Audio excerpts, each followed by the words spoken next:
shom namozini o'qib bo'lgandan keyin xufton namozi kirguncha vaqt eng fazilatli vaqtlardan hisoblanadi.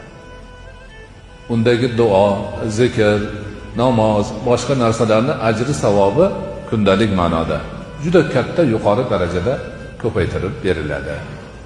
Ana shu paytda Rasululloh akram alayhisolatu vassalom o'zlari 2 rakatdan 6 rakatgacha nafl namozi o'qiganlar va bu namozni avvobin namozi deb ataganlar va o'shanaqa qurbatni xohlaydigan, ajrni ko'p olishni xohlaydiganlarga targ'ib ham qilganlar.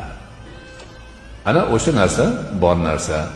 Hozir bizda Tuhfai Rasul degan namoz demak odat bo'lib qolgan. O'sha shomdan keyin 2 rakat namoz o'qib, buni Tuhfai Rasul deyishadi.